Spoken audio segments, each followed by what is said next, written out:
2024학년 대비 6월 모의평가 문제를 같이 풀어보도록 하겠습니다. 1번 문제 같이 보시죠. 기억에 들어갈 진술로 적절한 것은 입니다.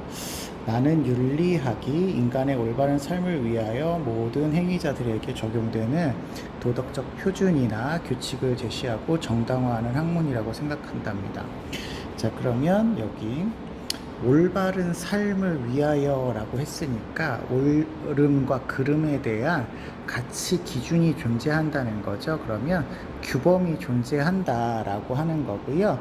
그러한 규범을 바탕으로 해서요, 행위자들에게 도덕적인 표준이나 규칙을 제시하고 이걸 정당화하는 학문이라고 하셨으니까 규범 윤리학 중에서도 이론 규범 윤리학에 가까운 그런 내용의 설명이라고 볼 수가 있겠죠. 그런데 이 말은 규범 윤리학이라고 봐도 크게 문제는 될 것 같지 않습니다.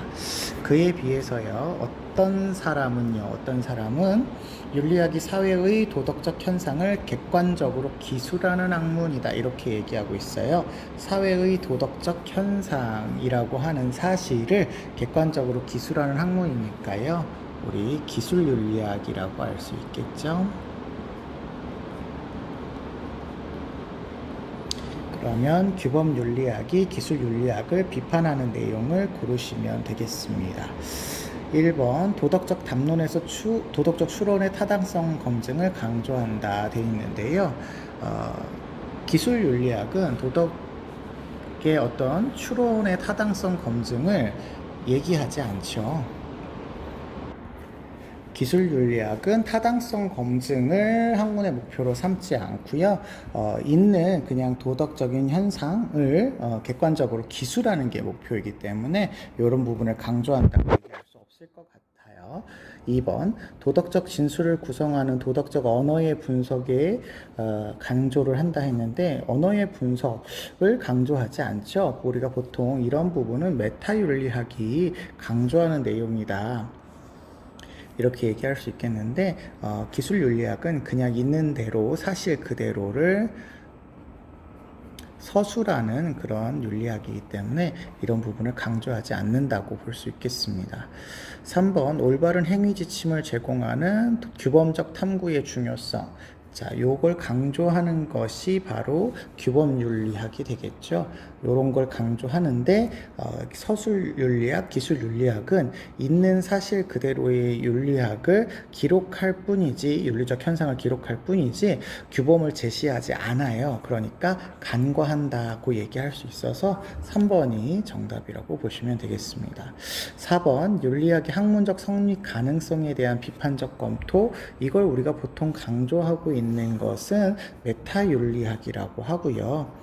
계속 지금 말씀드리고 있지만 기술 윤리학은 있는 그대로의 윤리 현상을 서술하는 게 목표입니다. 강조하지 않습니다.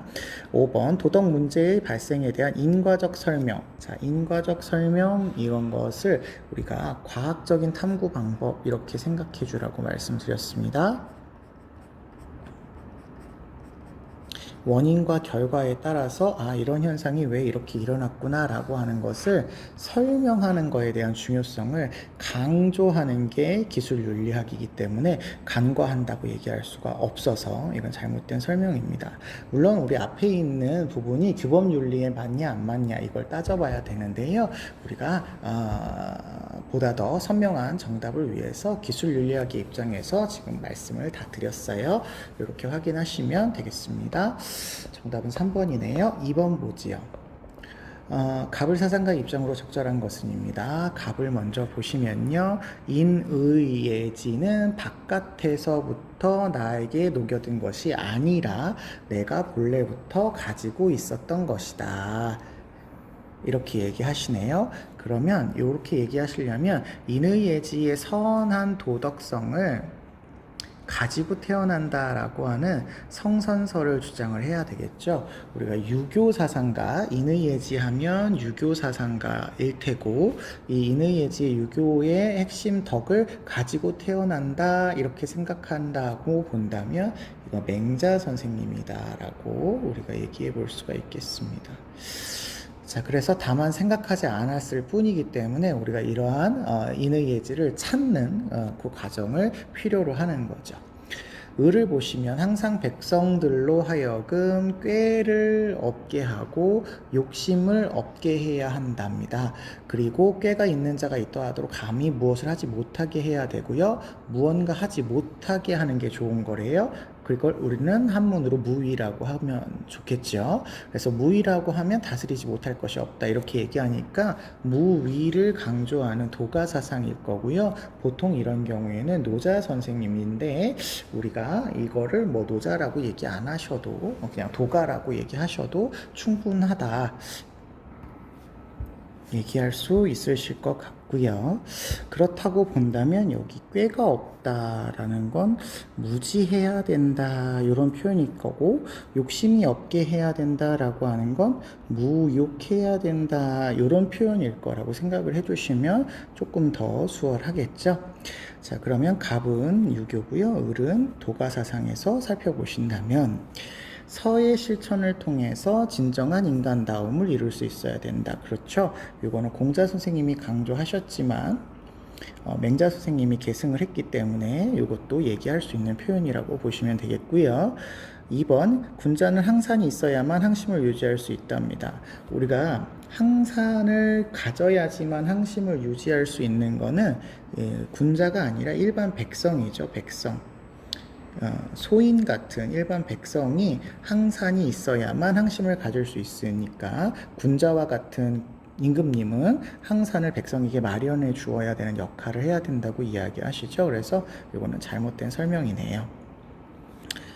3번, 노자 도가 사상에서는 백성의 수를 늘리면 자연스럽게 무위의 다스림을 이룰 수 있다고 이야기하시는데, 백성의 수가 늘어나면 무위가 되기 어려우니까 노자 선생님이 소국과민, 백성의 수가 적어야 되고 나라의 규모가 작아야 될 것을 주장을 하셨죠.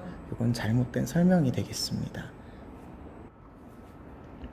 4번, 진정한 자유를 위해서 만물의 근원인 도에서 벗어나는 게 아니라 도에 따른 삶을 살아야 되겠죠. 그래서 이거 잘못된 설명이고요. 5번, 옳고 그름을 가릴 줄 아는 마음. 이게 맹자 선생님으로 말씀을 하자면 12지심이 되시겠죠.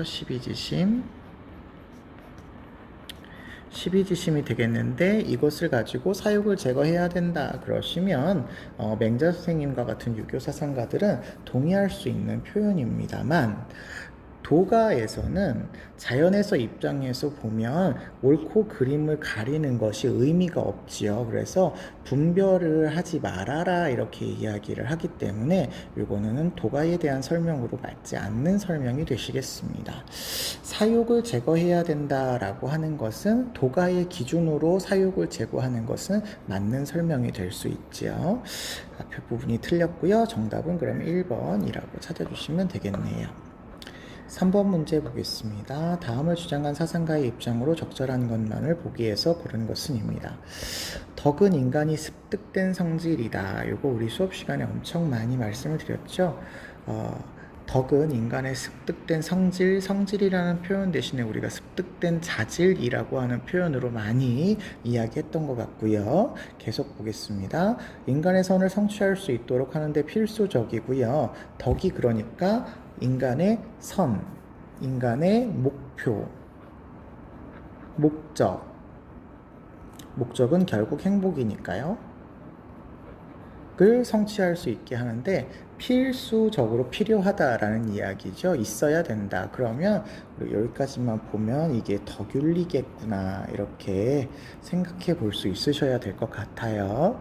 이것은 개인의 삶이 서사적 통일성 속에서 좋은 삶의 목적을 이해하는 능력이고, 이게 덕이 있다라고 하는 게 우리가 살아가는 삶이라고 하는 역사적인 통일성 속에서 좋은 삶이 이런 거였구나 라는 것을 알려준다는 거예요. 그냥 개인 단독으로 알 수 있는 게 아니라 이런 통일된 삶을 속에서 알 수 있게 만들어주고, 그리고 도덕적인 전통을 보존할 때 이런 것들이 더 이해가 된다라는 표현이라서 이게 덕윤리구나라는 거 알 수 있으실 것 같습니다. 그래서 이게 현대 덕윤리 사상가인 맥킨타이어 선생님이 되시면 될 것 같습니다.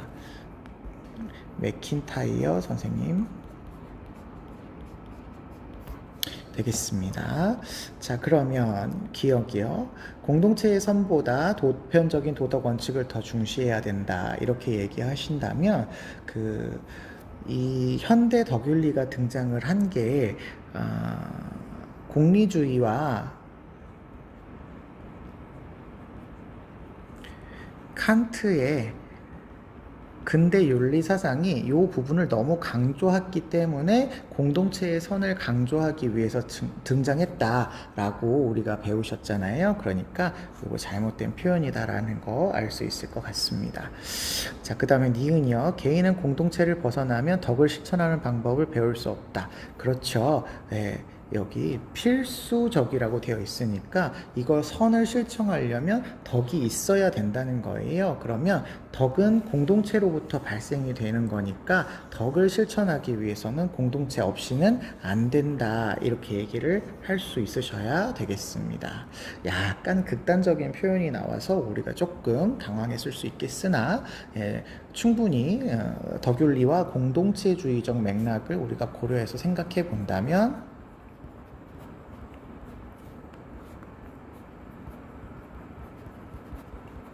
정답을 찾아볼 수 있었을 것 같아요.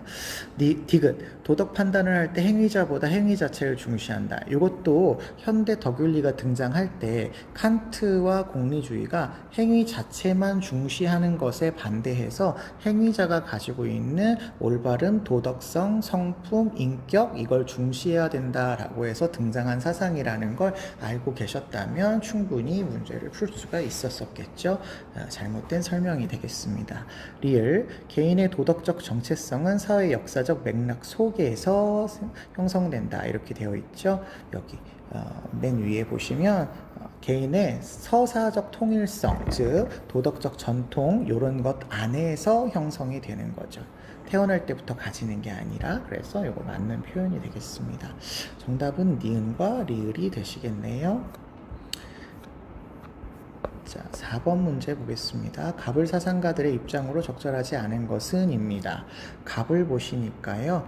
오온에 대해서는 이라고 나오네요. 우리가 오온이라고 하는 용어를 쓰는 사상이 거의 불교밖에 없죠. 우리가 배우고 있는 과정 중에서는 불교 사상이 유일하잖아요. 그래서 이거 불교겠구나. 불교는 우리가 인물이 나오지 않으니까 불교겠구나 이렇게 생각을 바로 하실 수 있을 것 같고요. 뒤에 해탈하지 못하면 이라고 되어 있으니까 제대로 알아야지만 해탈할 수 있다라고 해서 깨달음을 강조하시죠. 깨달음은 해탈을 하게 하는데요. 그 해탈을 하기 위해서는 여기 아는 거, 제대로 아는 지혜가 필요하다. 이런 이야기가 되시겠습니다. 네. 계속 보시면 태어남, 늙음, 병듦, 죽음 한문으로 여기 생로병사라고 표현되어 있죠. 생로병사. 두려움을 넘을 수 없대요. 그러니까 해탈하면 두려움을 넘게 되는 거고 해탈하지 못하기 때문에 두려움이 있을 수 있다. 두려움 넓은 의미로 보면 이것도 고통의 일종이라고 생각을 하시면 좋겠죠. 반드시 고통은 아니지만 고통의 일종이니까 깨달음을 얻지 못하면 우리는 고통스러운 삶을 살게 된다라고 하는 불교의 관점이 되시겠습니다. 을을 보시면요. 삶과 죽음은 명이래요. 여기 명은 명령하다 할 때 명자인 거죠. 우리가 웬만큼 윤리하신 분들은 이 정도는 이해하실 수 있으셔야 될 것 같아요. 그런데 대자연이 명령을 하셔서 육체를 주고 나로 이 세상에 살게 하며 삶을 주어 나를 수고롭게 하고 늙음으로 나를 편안하게 해주고 죽음으로 나를 쉬게 한답니다.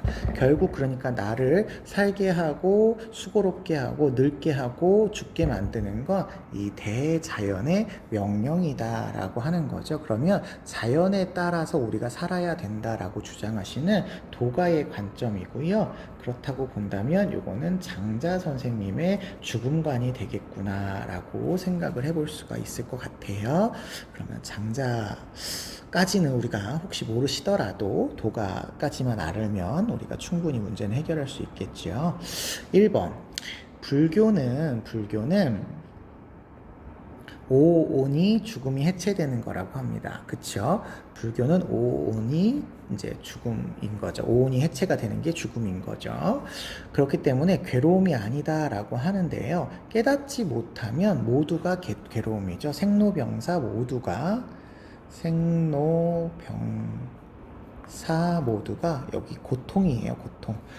괴로움이다 라고 얘기할 수 있어야 되니까 아니다 라고 얘기하시면 잘못된 설명이 되시겠네요. 2번 죽음은 원인과 조건에 의한 관계 법칙에서 벗어난다. 원인과 조건에 의한 관계의 법칙, 우리가 이거를 인과 법칙이라고 하지요. 그래서 불교에서는 인연생기설, 줄여서 연기설이라고 표현하는 것이잖아요. 그런데 죽음이라고 하는 건 다 생로병사가 연기에 의해서 일어난 것이지 벗어난 것은 아니죠. 그래서 잘못된 설명이 되시겠습니다. 그 다음에 3번 죽음으로 인해 흩어진 기는 더 이상 순환하지 않는다. 도가의 장자 선생님은 기가 순환하는 것이 삶과 죽음이라고 이야기하죠. 그러면 죽음 이후에 삶으로 순환을 해야 되겠죠. 그래서 잘못된 설명 되시겠네요. 4번 죽음은 천명에 따른 결과이므로 태어나서는 안 된다 되어 있는데 일단 죽음은 자연의 과정이기 때문에 태어나야 되죠. 자연스러워야 되니까요. 그리고 앞에 보면 천명에 따른이라고 되어 있는데 천명은 유교에서는 표현할 수 있지만 도가에서는 천이라고 하는 이 하늘의 존재는 그냥 자연물로서의 하늘이에요. 그래서 도가에서 얘기하는 이 명은 자연이 명령하는 겁니다. 자연 법칙으로서의 명령, 자연, 즉 도의 명령이라고 생각을 하셔야지 이게 천명이라고 생각하시면 안 되기 때문에 이거는 앞에 뒤에 모두가 잘못된 설명이라서 틀린 답이다 보시면 되겠습니다. 5번 갑과 을은 모두 죽음의 두려움은 참된 진리의 자각으로 극복될 수 있다. 그렇죠. 참된 진리의 자각이라고 할 때 도가에서는 아까 우리가 2번 문제에서 보듯이 무지를 주장을 하기 때문에 이게 틀린 거 아닌가 생각될 수도 있겠지만 여기 참된 진리는 결국 요 진리거든요. 자연에 대한 도에 대한 진리거든요. 그래서 요 자연에 대한 도에 대한 자각은 필요한 거지 요걸 무지라고 하지 않습니다. 그래서 여기 무지의 대상이 되는 건 인위적인 지식을 이야기할 때 무지의 대상이 된다 이렇게 설명을 해주셔야 되겠고요. 불교 입장에서는 당연히 아까 위에서 보았듯이 자각, 진리에 대한 깨달음이 있어야만 해탈이 가능하다고 이야기하죠. 두려움을 넘을 수 있게 된다 이렇게 얘기하죠. 해탈이 없으면 두려움을 넘을 수 없는 거니까요. 그래서 5번이 정답이 되시겠습니다. 5번 문제로 넘어가시죠. 가의 갑을 사상의 입장을 나의 그림으로 탐구하고자 할 때 A에서 C에 들어갈 적절한 진술만을 보기 위해서 있는 대로 고른 것은입니다.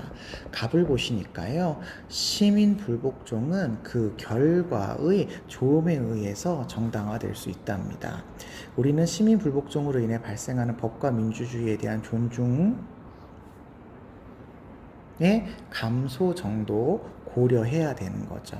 그러면 여기 앞에 생략된 게 악의 중단이 빠졌잖아요. 악의 중단으로 가져올 어떤 이익과 법과 민주주의 존중심의 감소로 인한 손해를 잘 계산해서 시민 불복종을 해야 된다라고 하는 이야기니까 요거는 결과주의 관점에서의 시민 불복종을 강조하시는 싱어 선생님의 입장이 되시겠습니다. 싱어 선생님 문제 풀어야 돼서 여기다가 싱어라고 표현을 할게요.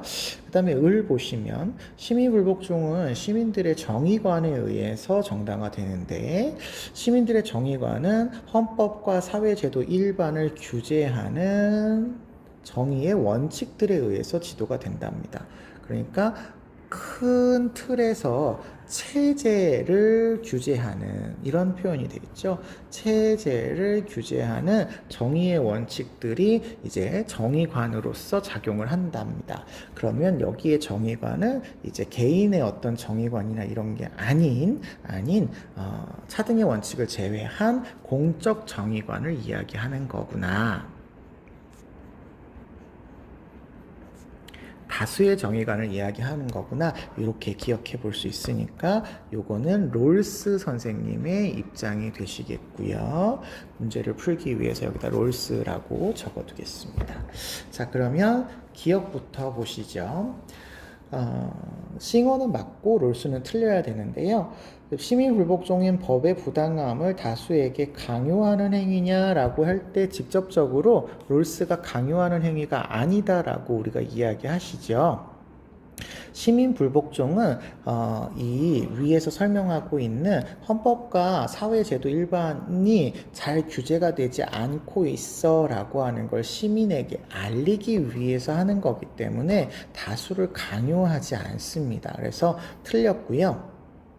같은 맥락에서 민주주의의 존중심을 강조하는 싱어도 다수를 강제하는 건 민주주의의 부당함이라고 보시면 되겠죠. 그래서 이거는 잘못된 설명이 되겠습니다.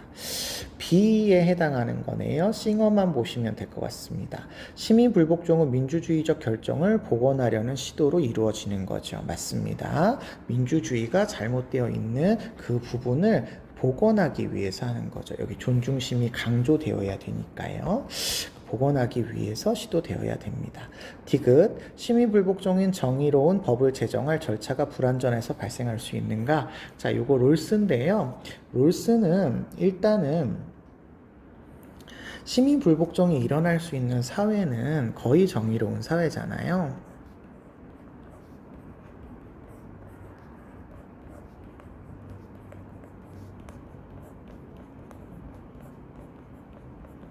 그러면 시민불복종이 일어나는 사회여도 적정 수준 이상의 정의의 원칙이 적용되는 사회예요. 하지만 시민불복종이 가능한 이유는 그런 사회라도 불완전하게 원칙을 다 이렇게 나타낼 수 있는 그런 법이 존재할 수 없기 때문이죠. 그게 심지어는 굉장히 현저하고 심각하게 인권을 침해할 수도 있기 때문에 괜찮은 이런 정의로운 사회체제 안에서도 시민불복종이 가능하다고 이야기하시니까 롤스는 맞는 설명이 되시겠습니다. 맞는 설명이 되시겠습니다. 그래서 절차가 완전하지 못하기 때문에 현실 사회에서 이런 시민불복종으로 인해서 공적 정의관을 좀 더 확립하는 데 도움을 주자라는 맥락에서 시민불복종을 하는 거죠. 디귿 선지는 맞는 선지가 되겠고요. 리을. 이익 집단의 시민불복종은 공공의 정의관에 근거해야 허용될 수 있느냐 이렇게 물어보는데요. 이익 집단은 특정 단체입니다. 특정한 이익을 위해서 모여있는 단체이기 때문에 공공의 정의관, 즉 다수의 정의관에 해당되지 않아요. 다수의 정의관이 아니라 특정 수의 정의관인 거죠. 그럴 경우에는 시민불복종이 어떤 경우에도 정당화되지 않습니다. 다수의 정의관인 경우에만 시민불복종이 정당화된다. 이렇게 보셔야 되실 것 같습니다.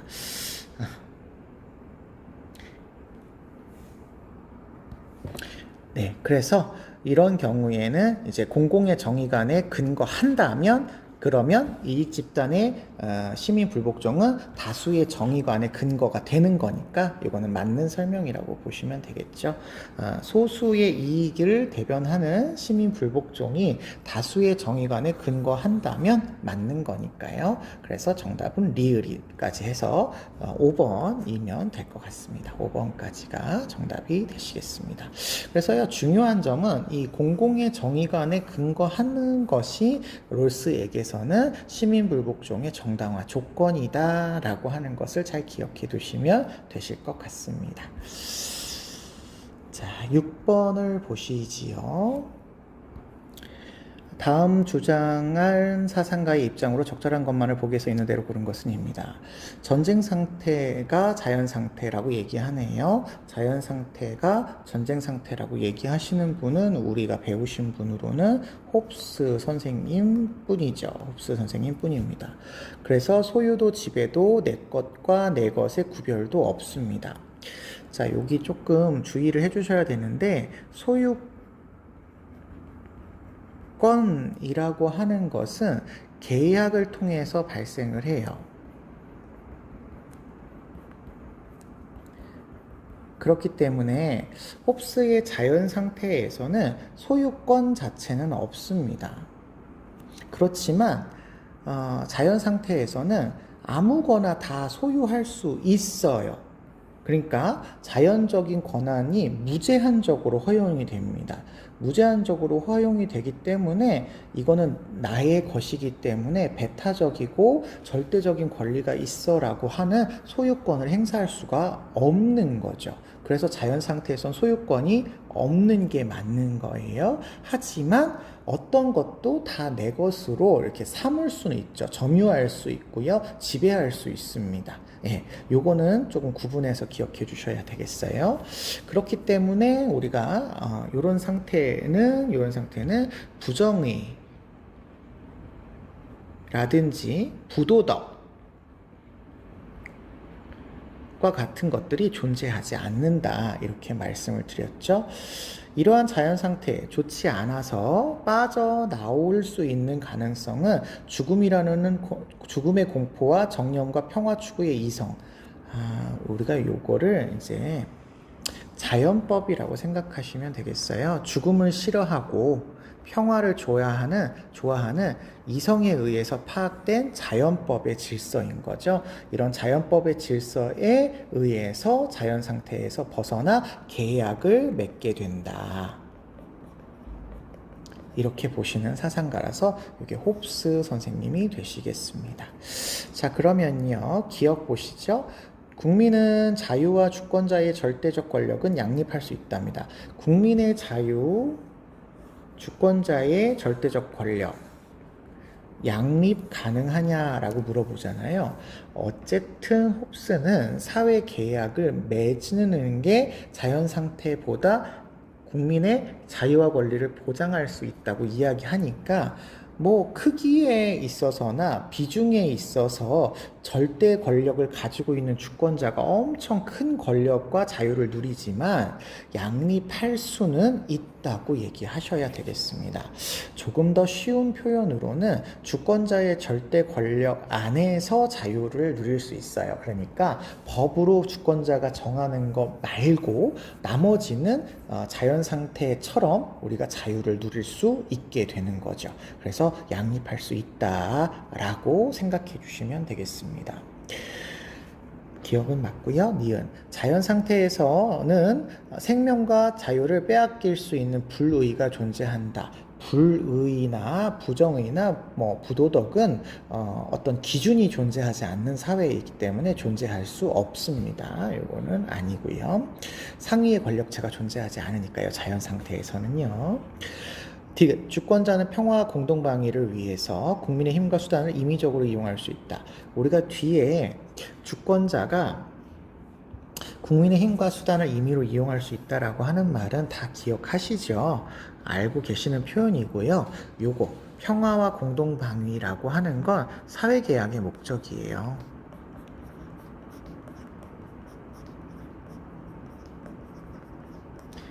이것 때문에 사회계약을 맺은 거잖아요. 그래서 이런 것을 이유로 군주나 절대 권력을 가진 사람은 국민에게서 넘겨받은 권리를 자의적으로, 임의적으로 사용할 수 있게 되는 거죠. 그래서 이게 맞는 설명입니다. 그래서 홉스 선생님의 경우도 사회계약론자라고 하는 것을 절대로 잊어버리지 않도록 주의해 주시면 좋겠어요. 4번이 정답이 되시겠습니다. 이게 아마 좀 많이 헷갈리는 그런 포인트가 되었었나 봐요. 주의를 해주시면 좋겠어요. 7번. 다음을 주장한 사상가가 강조하는 공직자의 자사로 옳지 않은 것은입니다. 사사로운 씀씀이를 절약하는 것은 보통 사람도 할 수 있지만 나라 곳간을 절약할 수 있는 사람은 드물답니다. 나라 곳간을 절약하셔야 된다는 얘기죠. 공공의 것을 마치 내 것처럼 소중하게 여겨야 어진 목민관이랍니다. 그러면 목민관의 윤리를 강조하고 계시는 분으로 우리는 정약용 선생님을 배우고 있으셨죠. 나머지 사상가들은 우리가 목민관을 이야기하는 사람은 정약용 선생님밖에 없기 때문에 정약용 선생님으로 살펴봐 주시면 되겠습니다. 두 번째, 목민관은 자신의 생일에 관청 사람들의 성찬을 바치더라도 받아서는 안 된답니다. 성찬을 생일날 하더라도 받지 말라고 얘기하네요. 오히려 내어놓는 바가 있더라도 공견하게 말하지 말고 공공연하게 얘기하지 말고 자랑을 하지도 말라고 얘기를 하고 계시네요. 자, 이런 내용을 바탕으로 우리 기본적으로 알고 있는 정약용 선생님이 유학자이면서 실학을 공부하신 분이다라는 걸 감안해서 문제를 풀어주시면 되겠어요. 1번 근검 전략, 아까 전략하라고 되어 있죠. 그리고 인색하지 않도록 노력해라 라고 되어 있으니까 여기 내어놓는 바가 있어야 된다라고 했으니까 맞는 설명이 되겠죠. 2번 절약의 대상을 사적인 영역으로 국한해서는 안 된다. 여기 나라 곳간을 절약해라 라고 했으니까 사적인 영역뿐만 아니라 공적인 영역까지 이제 절약을 확대해야 되겠죠. 3번 전룡을 통해서 애민 정신을 구현해라 이렇게 되어 있는데요. 당연히 전략하는 것은 국민들을 사랑하는 정신, 애민 정신을 위하는 일이죠. 그래서 이거 맞는 표현이고요. 4번 국민의 모범이 되기 위해서 자신의 청렴을 과시해라 되어 있는데 여기 자랑하는 기색을 하지 말아라 되어 있으니까 이거 아니라고 보시면 될 것 같고요. 5번 작은 선물이라도 정당한 것이 아니면 받지 말아라. 그렇죠. 여기 성찬을 발해서는 안 된다 되어 있으니까 이거 맞는 설명이라고 보시면 되겠습니다. 정답은 4번 이렇게 찾아주시면 되겠습니다. 8번 보시죠. 현대사상가 가불의 입장으로 적절한 것만을 보기 위해서 고른 것은 입니다. 가불 먼저 보시면요. 도덕적인 관점에서 볼 때 자연적 자산의 자의적이건 아니건 상관없이 개인은 이에 대한 소유 권리를 지니게 되고 이로부터 창출되는 결과물도 개인의 소유로 된다. 이런 얘기를 하시죠. 그러면 천부적 재능이나 자산의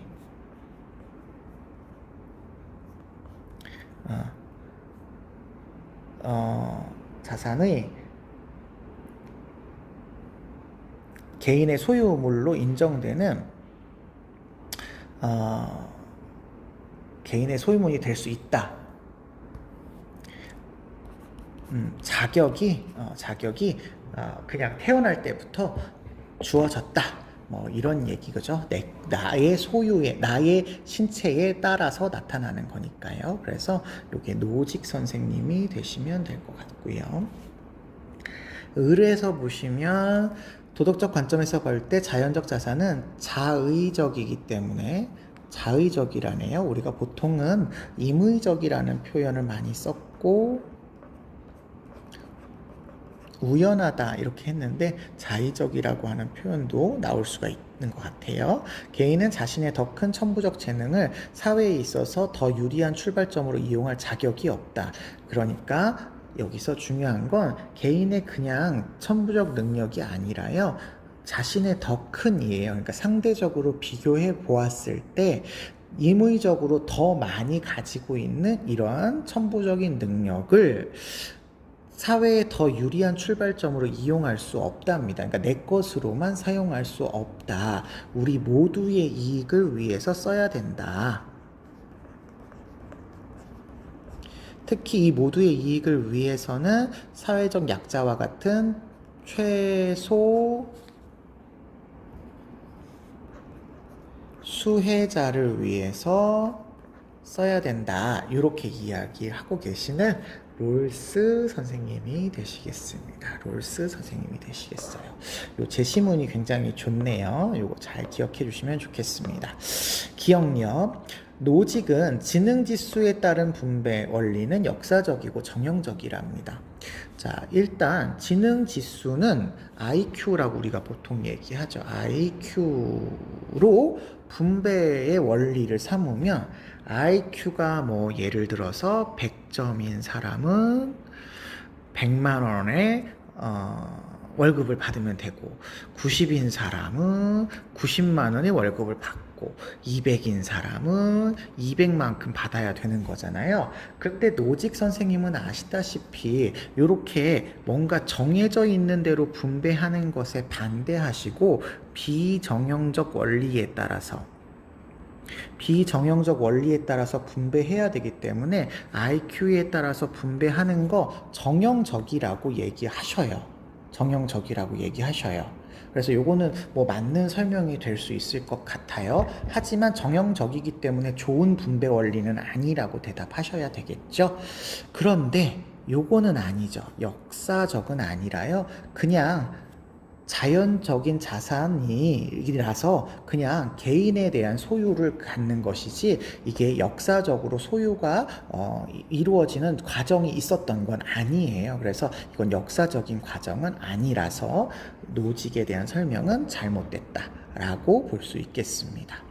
그래서 여러분 정형적인 원리의 예시로서 과거에 출제됐던 게 이제 뭐 도덕적인 공과라든지 능력이라든지 업적과 같은 것들이 출제가 되었을 때 모두 정형적이기 때문에 노직이 반대한다. 이렇게 얘기 나왔었던 거 기억나실 거예요. 자, 을 보겠습니다. 롤스는 사유재산을 소유할 권리, 사유재산을 내 거다라고 가질 권리, 사유재산권 얘기하는 거죠. 거는 일일 원칙에 의해서 평등하게 해야 된다. 사유재산권은 기본권에 해당하잖아요. 그러니까 기본권은 평등하게 분배되어야 된다는 일원칙에 따르는 거죠. 그래서 니은은 맞는 설명이 되시겠고요. 디귿 보겠습니다. 천부적 능력이 분배의 몫을 결정에 미치는 영향을 경감시킬 필요가 없답니다. 여기 보시면 천부적 능력이 어떤 사람은 큰 아이도 있을 수 있고 어떤 분은 작은 분도 있을 거란 말이에요. 그럴 때 분배의 몫의 결정을 가질 수 있는 자격이 없다라고 되어 있잖아요. 그러니까 결정에 영향을 미치는 걸 감소시켜야 되죠.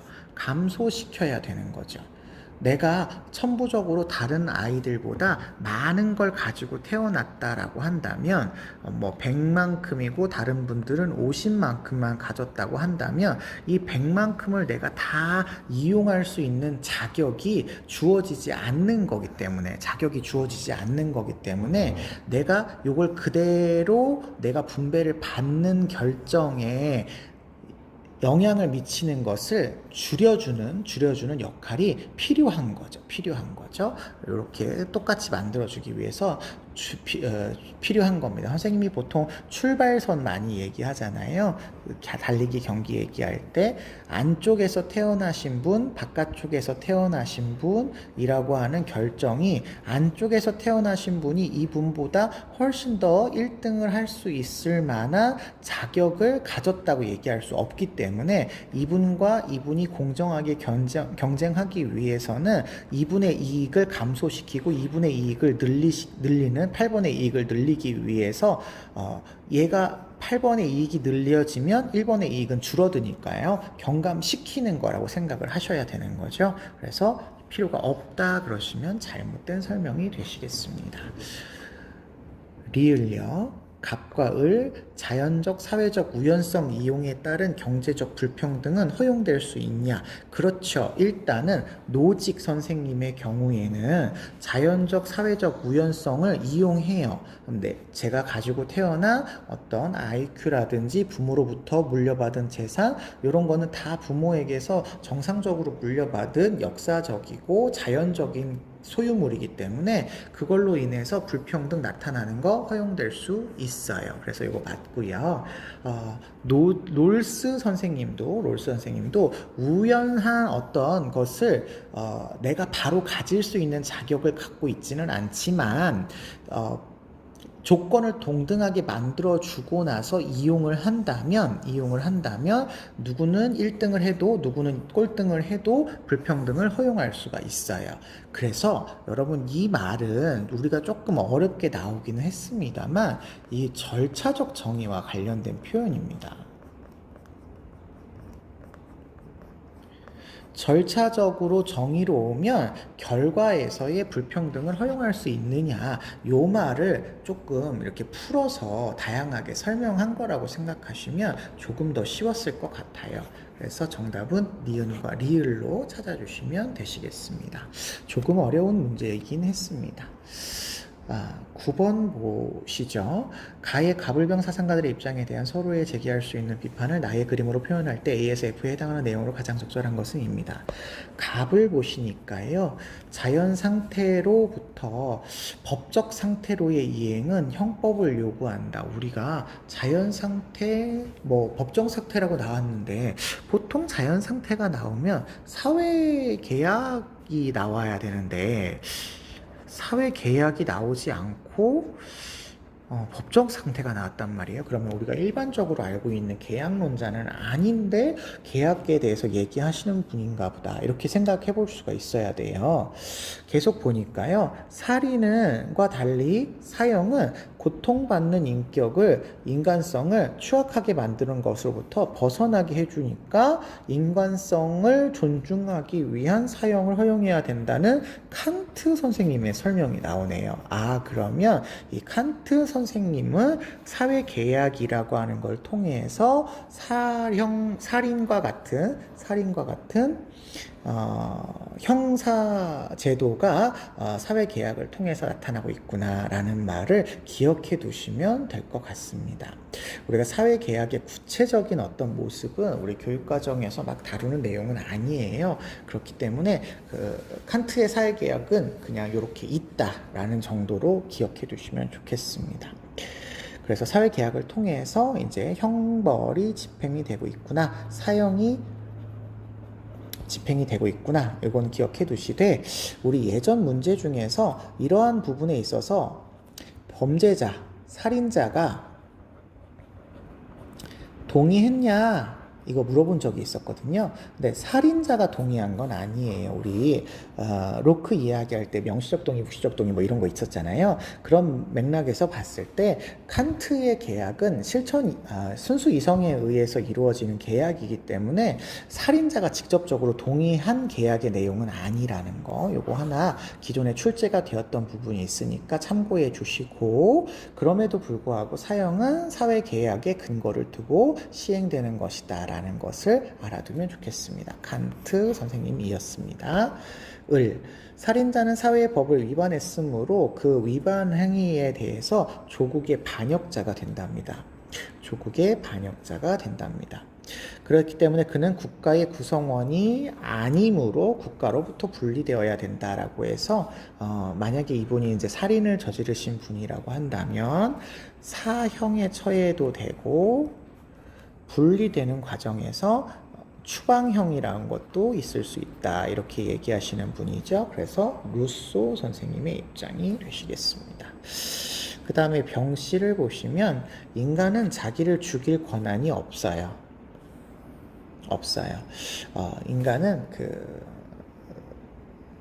이익관심을 추구하는 그런 존재로서 자연적인 이런 자기를 죽일 권한이 없어요. 그래서 이 권리를 양도하는 것도 불가능하답니다. 그러니까 생명권의 양도가 불가하다. 생명권 양도를 안 하셨다. 이런 얘기예요. 그래서 사형은 권리의 문제가 아니며 권리가 아니라는 거죠. 사형은 권리가 아니고 한 사람이 시민에 대한 국가의 전쟁이다. 그러니까 국가가 시민에 대해서 전쟁을 벌이는 거다. 이렇게 얘기해서 사형에 대한 권리가 국가에게 없다라고 이야기하시는 베카리아 선생님 되시겠습니다. 자, 그러시면요. 1번부터 살펴보시지요. 자, 갑은 칸트였고요. 을은 루소였고요. 병은 베카리아였습니다. 자, 하나씩 살펴보실게요. 간과한다 앞에서 끊어서 보시면 좋겠죠. A는 칸트가 루소를 비판하는 겁니다. 범죄 사실 자체를 근거로 형벌을 부과해서는 안 된다가 아니죠. 칸트는 범죄를 저질렀다는 이유만으로 처벌을 해야 된다고 주장하시는 분이기 때문에 안 된다. 그러시면 칸트의 설명이 될 수가 없겠네요. B를 보시면 루소가 칸트를 비판하는 내용이 되시겠습니다. 살인자에 대한 사형은 그의 인격성을 존중하는 것이다. 일단 루소는 살인자는 더 이상 국가의 구성원이 아니기 때문에 존중할 필요가 없기도 하지만 칸트 선생님이 간과하지 않죠. 칸트는 살인자도 생득적 인격을 지니기 때문에 그분을 수단으로 대우할 수 없다 이렇게 얘기하시니까요. 인격성을 존중해서 사형에 집행되어야 된다라고 하니까 간과하지 않아서 틀린 겁니다. 그 다음에 C와 E네요. 그러면 베카리아 선생님이 비판을 하시는 내용이 되겠습니다. 살인자에게 사형 이외에 형벌이 부과될 수 있다라고 얘기하네요. 베카리아 선생님은 살인자는 사형보다 효과적인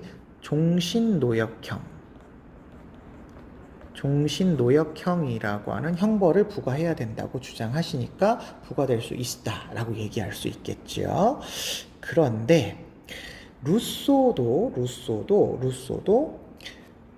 추방형과 같은 형벌을 내릴 수 있기 때문에 루소도 간과하지 않네요. 루소가. 그런데 칸트는 간과하는 게 맞죠. 칸트는 이제 사형에 대한 동등한 균형자는 사형밖에 없다. 살인에 대한 동등한 균형자는 사형밖에 없다. 고 이야기 하시니까 칸트가 간과하지 않아서 이거는 잘못된 설명이 되시겠습니다. 아니, 루소가 간과하지 않아서요. 죄송합니다. 4번이요. 4번은 D가 되겠네요. 루소가 베카리아를 비판하시는 내용입니다. 사회 전체를 대표하는 입법자에게만 형벌권이 있다고 이야기하시네요.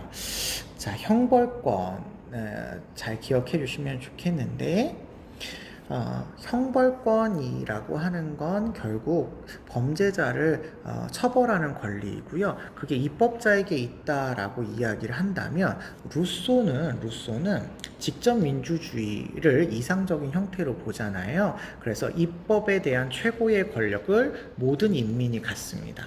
모든 인민이 가져요. 그러면 입법권이 사형 형벌권으로 나온다라는 표현에 루소가 얘기할 수 있는데 베카리아 선생님도 자의적인 권력 행사가 아니라 권리, 계약론적 관점에서 우리가 계약을 통해서 양도받은 내용으로 형벌을 집행할 수 있다. 그러니 입법자에게 형벌권이 있다라고 얘기를 하셔야 됩니다.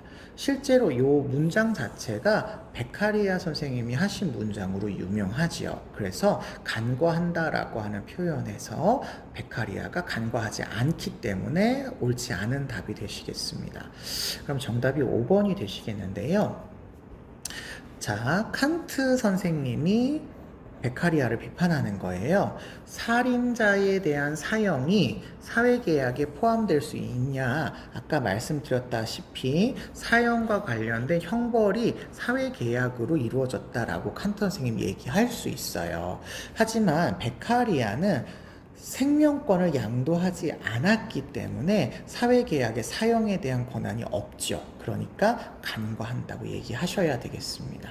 그래서 정답은 5번으로 찾아주시면 되시겠네요. 자, 요 문제는 칸트 선생님의 계약에 관련된 내용을 여기 앞에서 힌트로 주시고 여러분에게 이걸 물어보는 그런 문제였어요. 그래서 이게 조금 어려웠었던 그런 문제였었다라고 생각해 볼 수 있겠습니다. 10번 문제 보시죠. 그림의 강연자가 지지할 입장으로 가장 적절한 것은 입니다. 10번 문제 보시죠. 그림의 강연자가 지지할 입장으로 가장 적절한 것은 입니다. 문화산업은 소비자의 욕구가 실현될 수 있는 것처럼 선전하지만 해서 문화산업이라고 하는 표현이 나오고 소비자의 욕구를 실현할 수 있는 것처럼 선전을 하지만 이라고 해서 소비자의 욕구를 제대로 실현하지 못한다는 걸 얘기하고 계신 것 같아요. 그 욕구는 문화산업에 의해서 사전 기획된 것에 불과하다. 그러니까 소비자들이 욕구하는 것조차도 욕구를 실제로 하는 게 아니라 문화산업에 의해서 기획되어서 욕구를 하게 된다. 뭐 이런 이야기죠. 문화산업의 공식 목표는 하자 없는 완전한 규격품을 만들듯이 인간을 재생산하는 것이다. 문화산업은 규격품을 재생산하는 것이랍니다. 인간을 그러니까 그 규격품에 맞추어서 재생산하는 것이다 이런 얘기죠. 세상에 나타나고 있는 모든 것에는 문화산업의 인정이 찍히게 되는데요. 문화산업의 기획자들은 소비자들을 기만하고요. 그들은 소비를 위한 단순한 객체로 만든답니다. 소비의 어떤 주체자가 아니라 그냥 소비를 하게끔 만드는 단순한 객체다. 이렇게 보고 계시는 거죠.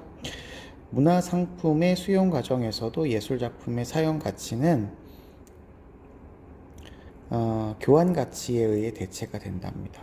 예술작품도 그냥 교환 가치, 시장성 가치로 대체가 된다는 거고요. 하지만 정신은 예술의 잘못된 보편성으로부터 벗어나서 진정한 보편성에 충실하고자 한답니다. 예술적 정신은 여기 보편성에 충실하고자 한답니다. 정신의 진정한 속성은 사물에 대한 부정이고요. 정신이 문화상품으로 고정되고 소비를 위한 목적으로 팔아지며 정신은 소멸할 수밖에 없게 되기 때문에 이런 문화산업이라고 하는 게 예술성을 제대로 발전시키지 못하게 된다 이렇게 얘기하시는 분이죠. 우리는 보통 이렇게 문화산업을 강조하시는 분을 아도르노 라고 생각하시면 될 것 같습니다. 보통은 마르크스주의자로서 이렇게 지배층에 의해서 생산된 문화를 밑에 있는 피지배층에게 강요하는 형태로 나타나게 되고 그러면서 이제 소비에 있어서 소비자는 강요된 소비를 하게끔 만들어지게 되는 그런 역할을 하는 것으로 우리가 파악해 주시면 되겠죠. 그래서 문화산업에 대해서 이야기하신 분이다 라고 생각을 하시면 될 것 같습니다. 1번부터 보시면요. 문화산업은 문화상품의 표준화 가능성을 약화한다 했는데요. 여기 위에 보시면 규격품을 만들듯이 만든다 했으니까 약화하는 게 아닐 거죠. 그 다음에 2번 문화산업은 사물화를 거부하는 정신 속성을 강화한다 라고 얘기하는데요. 사물화를 가능하게 하는 거부하는 정신의 속성.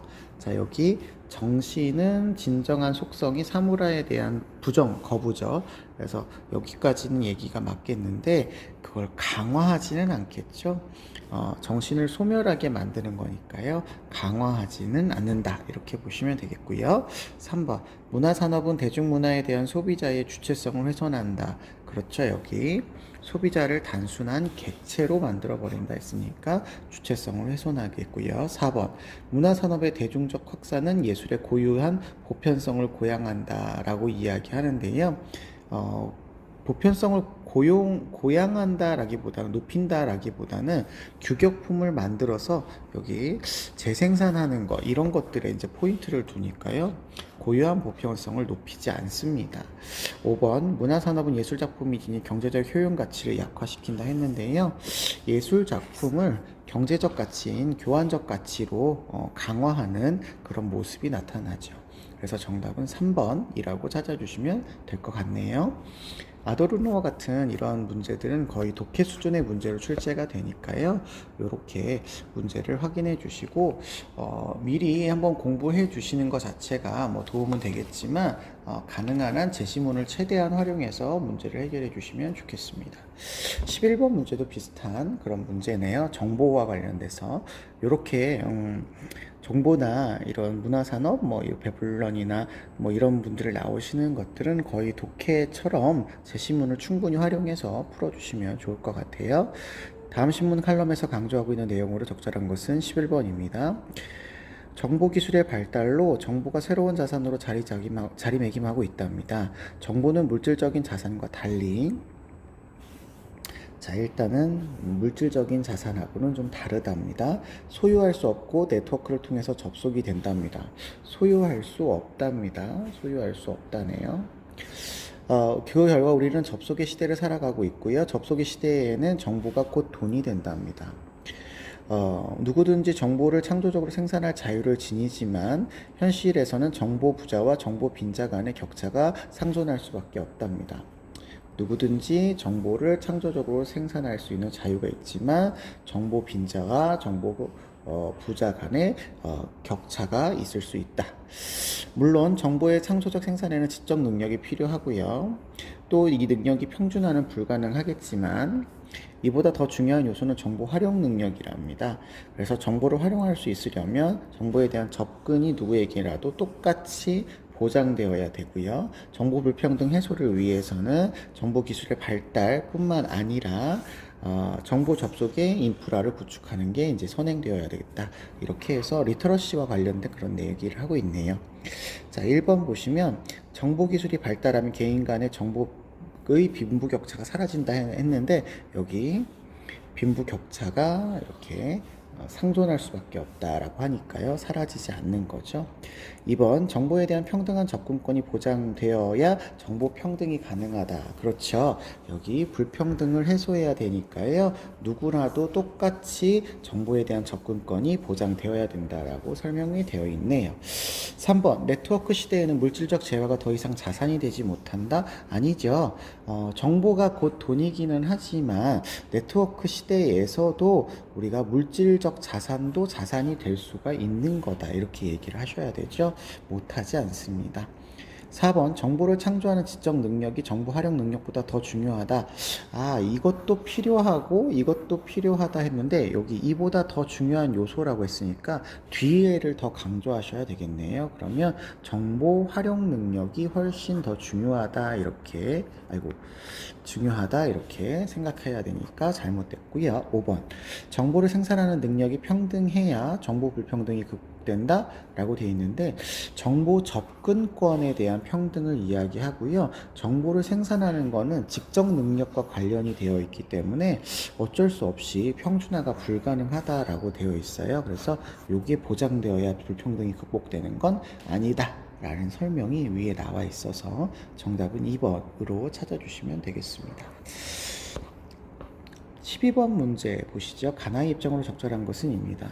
좋은 음식을 탐내고 맛없는 음식을 찡그리고 종일 먹어도 음식이 생겨난 발을 모르는 것은 어리석은 일이라서 덕이 있는 선비는 배불리 먹을 타령을 금해야 된다. 이런 얘기네요.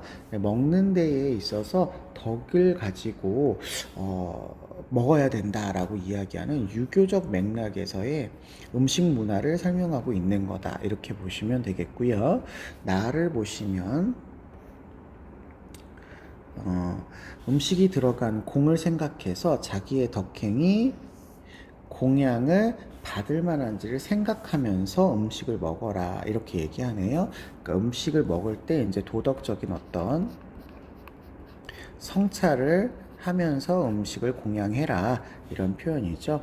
탐욕을 버리고 식사를 약으로 알아서 몸의 여임을 방지하고 깨달음을 이루기 위해서 이 음식을 먹는다, 이렇게 얘기하셨으니까 깨달음을 강조하는 불교에서 말씀하시는 그런 음식에 관련된 윤리적인 맥락이라고 볼 수 있겠습니다.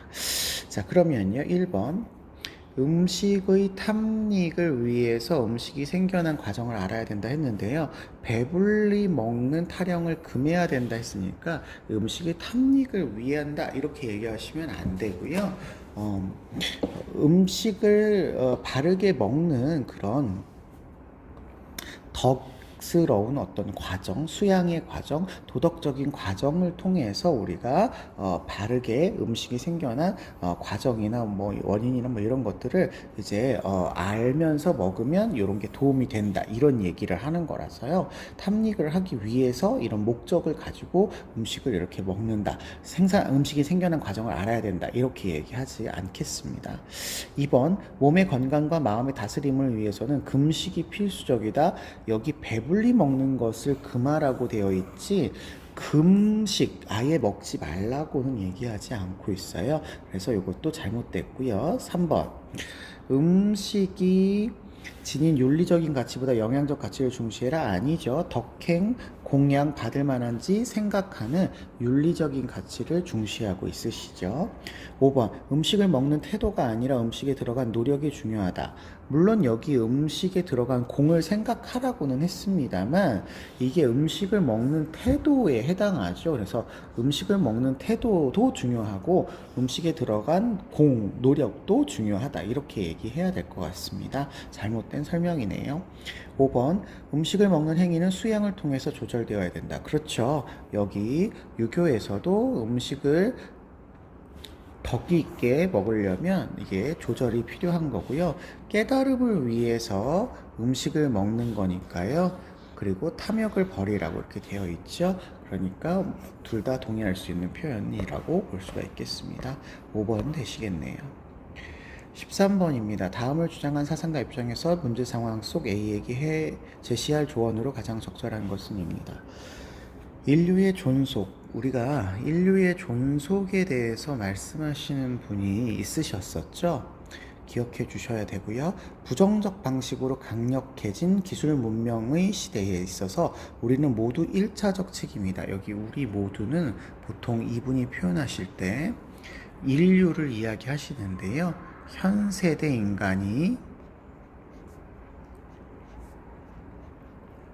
대표적이죠. 1차적 책임이다 라고 했습니다. 그래서 인류가 미래 세대로 이어져서 존속되는 게 1차적 책임이다 라고 하는 이야기를 하고 있습니다. 현재 우리 손에 달려있는, 그래서 여기 현재 우리 손에 달려있다 라고 해서 이게 이제 현 세대의 인간이구나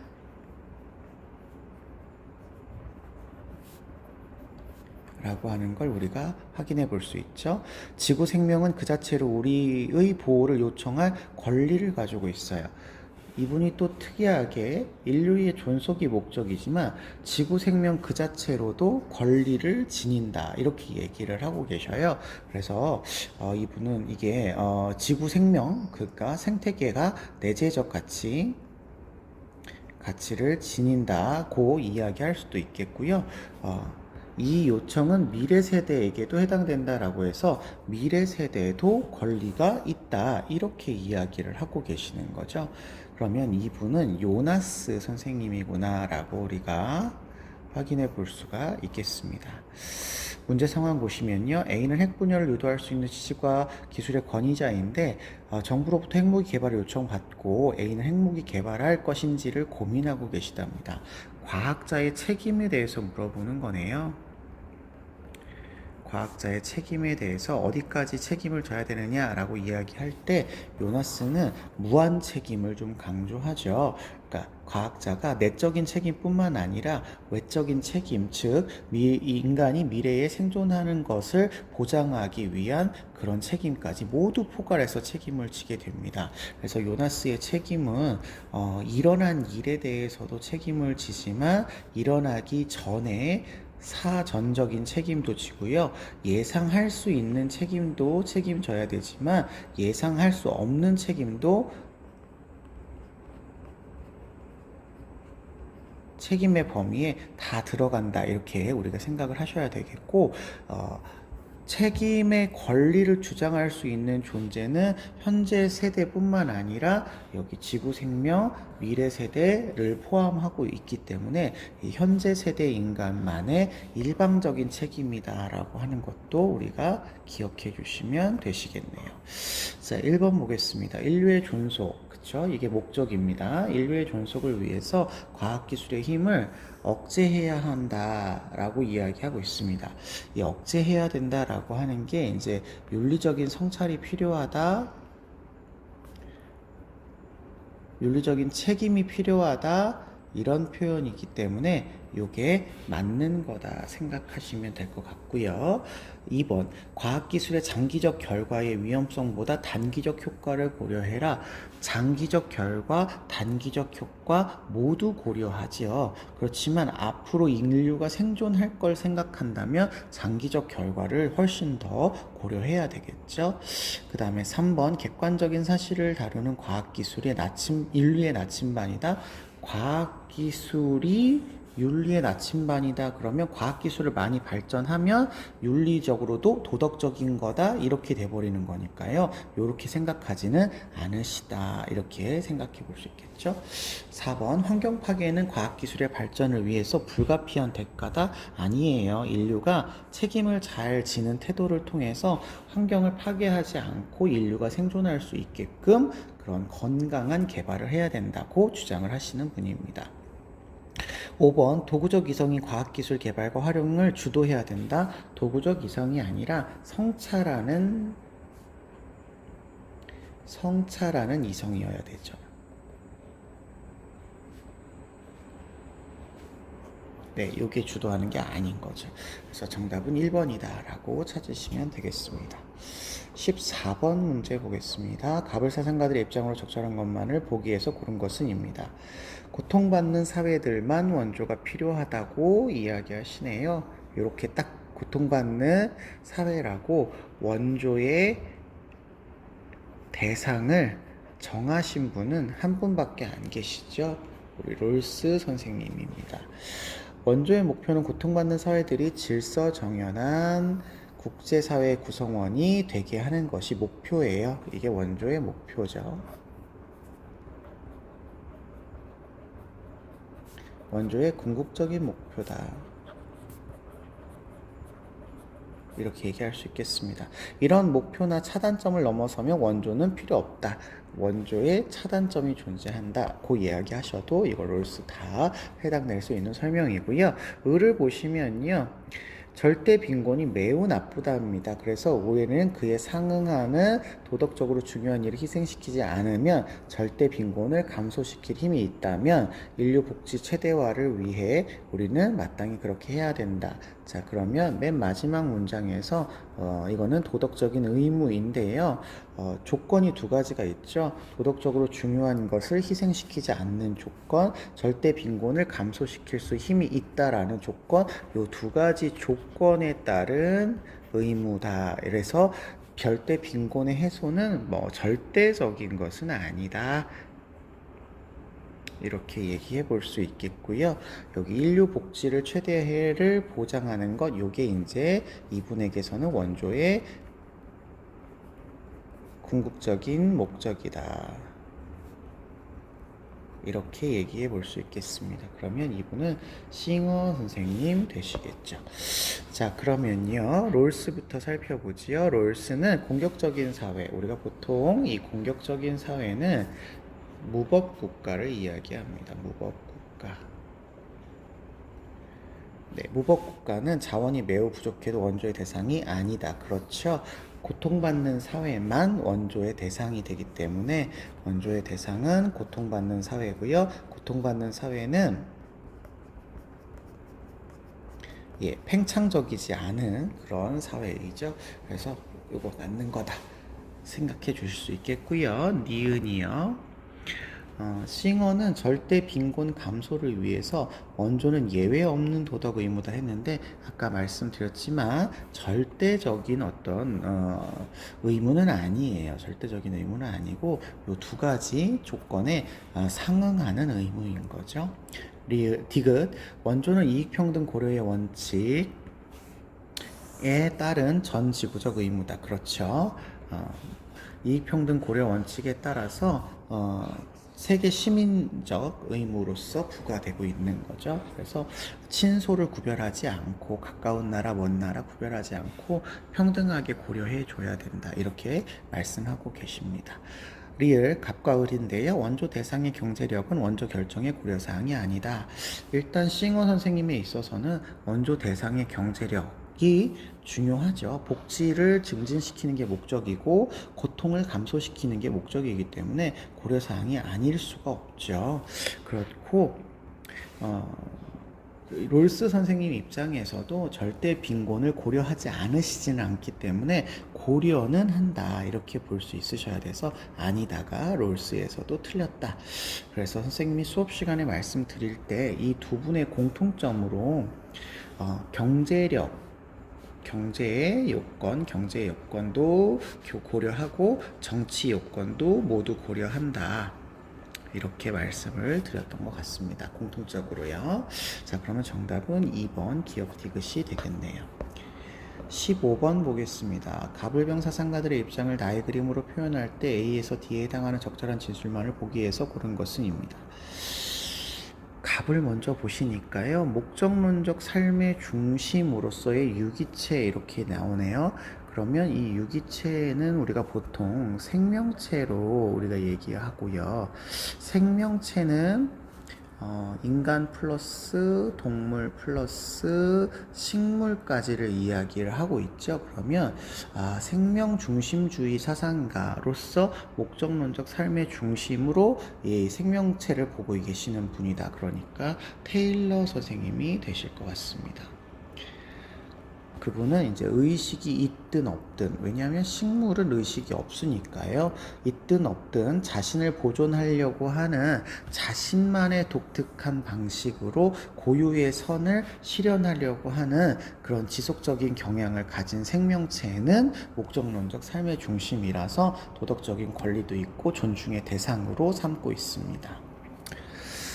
자, 그 다음에 을을 보시면요. 비록 무생물이라고 해도 자연에 있는 아름다운 대상이라면 파괴해버릴 때 인간의 파괴적인 정신, 즉 자기 자신에 대한 의무와 대립될 수 있어서 자기 자신의 의무 때문에 자연을 함부로 대하지 말아야 하는 의무가 발생한답니다. 우리가 보통 이런 의무를 간접 의무라고 이야기하죠. 이렇게 인간 이외의 존재에 대해서 나타나는 의무가 모두 인간 자기 자신에 대한 의무로 환원되어야 된다고 이야기하시려면 인간 중심주의에 대한 설명이고요. 이렇게 간접 의무처럼 설명하시는 분은 칸트 선생님이시겠죠. 자, 병을 보시면요. 어떤 것이 생명 공동체의 통합성, 안전성, 아름다움, 우리가 보통 수업 시간에는 온전성, 안전성, 아름다움으로 했는데 여기 온전성이라는 말 대신에 통합성이라고 하는 표현으로 나왔네요. 이런 것에 이바지한다면 이라는 조건이 달려 있습니다. 그것은 옳다라고 되어 있는데 우리가 수업 시간에 요 얘기와 관련해서 존속할 권리를 말씀드렸죠. 개별 생명체가 존속할 권리를 갖는데 그 존속할 권리는 이런 통합성, 안전성, 아름다움의 보존에 이바지하는 경우로 제한이 되죠. 그래서 이 부분 앞에 있는 이 세 가지 기준이 윤리적인 기준으로서 옳다라고 했으니까 윤리적인 기준으로서 이 부분에 부합하는 경우에만 존속할 권리가 인정된다고 이야기해 드렸던 것 같습니다. 자, 그러면 벤 다이어그램 문제로 세 사람을 모두 비교를 해 보도록 하겠습니다. 갑은 테일러고요. 을은 칸트, 그리고 병은 레오폴드 선생님의 입장에서 우리가 모두 비교해 보지요. 기억 보겠습니다. 인간이 아닌 생명체에 대한 해악 금지 의무는, 자, 여러분, 일단 생명체에 대한 해악 금지 의무를 이야기하시는 분은 우리가 누구밖에 없다고 배우셨냐면 테일러밖에 없다고 배우셨어요. 테일러밖에 없습니다. 이거 테일러밖에 없어요. 예. 자, 그러면 이거 테일러 선생님이 여기에 동의를 하셔야 되는데요. 그 생명체의 내재적 선에 근거한다 이렇게 되어 있습니다. 테일러 선생님은 모든 생명체가 내재적 가치를 지니고 있기 때문에 이 내재적 선이라고 하는 건 이제 고유한 가치, 고유의 선으로 우리가 생각해 볼 수가 있는 표현이죠. 그래서 고유의 선을 지니고 있는 생명체를 해악 금지해야 된다. 테일러 선생님이 동의할 수 있는 말이고요. 나머지 사상가들은 모두 동의하지 않습니다. 칸트는 인간중심주의이기 때문에 해악 금지의 의무가 발생하지 않죠. 인간이 동물과 식물을 수단으로 이용할 수 있으니까요. 그리고 레오폴드 선생님도요. 생명체에 대해서 해악을 금지해야 되는 건 여기 통합성, 안전성, 아름다움의 보존을 이바지한다면 가능한 거고요. 반드시 그런 건 아니라서요. 해악 금지 의무가 발생하지 않는다라고 레오폴드 선생님도 얘기할 수 있어야 되겠습니다. 네, 기억은 맞는 그런 표현이 될 수 있겠고요. 니은 보겠습니다. 이성적 삶의 주체. 이성적 삶의 주체는 어떤 사상가가 이야기를 해도 인간밖에 없습니다. 그래서 인간밖에 없다 이렇게 보시면 되고요. 생명체에 대한 도덕적 의무를 갖는다.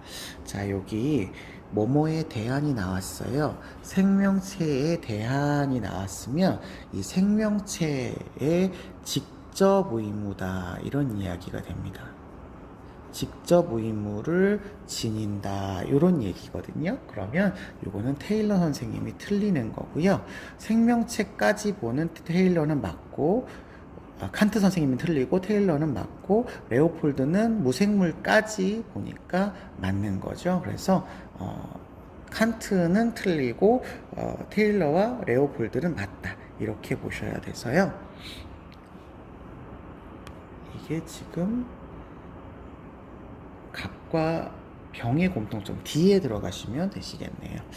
그 다음에 디귿 생명체들의 가치보다 생명 공동체의 가치가 더 중요하다 이렇게 표현을 하시네요. 여러분 이렇게 생명체라는 것과 생명 공동체를 구별을 한다라고 하는 거는 요거는 개체를 의미하는 말이고요. 개체를 의미하는 말이고요. 요거는 전체를 의미하는 표현이에요. 그래서 이 문장에서 전체의 가치가 더 중요하다 이렇게 얘기하시는 거니까 전체주의의 맥락이라고 생각하셔야 됩니다. 그러면 우리 자연윤리에서 전체주의는 생태중심주의밖에 없으니까요. 레오폴드만 맞고 나머지 분들은 틀렸다 이렇게 오시면 될 것 같습니다. 그러면 C 맞게 되겠네요. 리을리 어떤 생명체의 존속은 그 생명체의 본래적 가치에 의해서 정당화된다 이렇게 얘기를 하십니다. 자, 이게 본래적 가치라는 말이 조금 애매한 표현이기는 하지만 우리가 거의 그냥 내재적 가치와 유사하다 이렇게 생각을 하신다면 아까 기억에서처럼 생명체가 존속한다, 도덕적으로 유지된다라고 하는 것은 테일러 선생님의 입장에서는 내재적 가치가 있다 이렇게 얘기할 수 있겠고요. 테일러 선생님은, 아니 칸트 선생님은 생명체를 만약에 지켜줘야 된다, 유지해야 된다, 이렇게 존중까지는 아니더라도 존속해야 된다라고 하는 건 인간 때문이지 그 생명체가 가지고 있는 본래적 가치 때문은 아니겠죠. 그래서 칸트 선생님 입장에서는 동의할 수 없는 그런 표현이 되실 것 같습니다. 자, 그 다음에 레오폴드 선생님 입장에서도요, 존속할 권리는 본래적 가치 때문이 아니라 생명 공동체에 이바지하기 때문인 거예요. 그래서 레오폴드 선생님 입장에서도 옳지 않은 선지가 되실 것 같습니다. 정답은 2번으로 찾아주시면 되겠어요. 자, 최근 들어서 이 존속할 권리가 모평 수준에서 좀 많이 출제가 되고 있으니까요. 잘 기억해 주시고, 뭐뭐에 대한 의무라고 하는 표현이 나오시게 되면 그 앞에 부분에 있는 대상이 직접 의무의 대상으로 들어갈 수 있다라고 하는 거에 대해서도 주의를 기울여 주시면 좋겠습니다. 16번 보시죠. 16번은 토론 문제인데요. 토론 문제의 핵심 쟁점을 골라라라고 하는 부분은 이제 중복적으로 나타나는 부분은 안 되고 두 사람의 의견이 딱 갈라지는 포인트에서 토론의 주제가 핵심이 나오게 될 거예요. 보시겠습니다. 동물 실험 얘기가 나오네요. 인간을 위한 신약 개발이나 제품의 안전성 검증을 위해서 수행되고 있는데 동물 실험 과정에서 수많은 동물이 큰 고통을 받고 있어서 동물에게도 고통을 받지 않을 권리가 있다고 이야기하십니다. 자, 그러면 우리가 이분은 동물은 고통을 받지 않을 권리가 있다, 이렇게 이야기하는 걸로 되어 있습니다. 자, 근데 여기에는 동의한대요. 이 부분까지는 동의하는 거니까 이거는 토론의 핵심 쟁점은 아닌데, 여기 하지만부터 뭔가 다른 얘기가 나오겠죠. 모든 동물 실험이 부당한 것은 아니랍니다. 동물이 겪는 고통에도 불구하고 인간의 생명과 건강을 위해서 큰 이익을 준다면, 인간의 생명과 건강을 위해서 큰 이익을 주는 경우에는 동물 실험이 정당성을 확보할 수 있다고 이야기하십니다. 아, 그러면 이분은 이익이 더 큰 경우, 이익이 동물의 권리보다 더 중요하다, 뭐 이렇게 생각을 하고 계시네요. 을이요.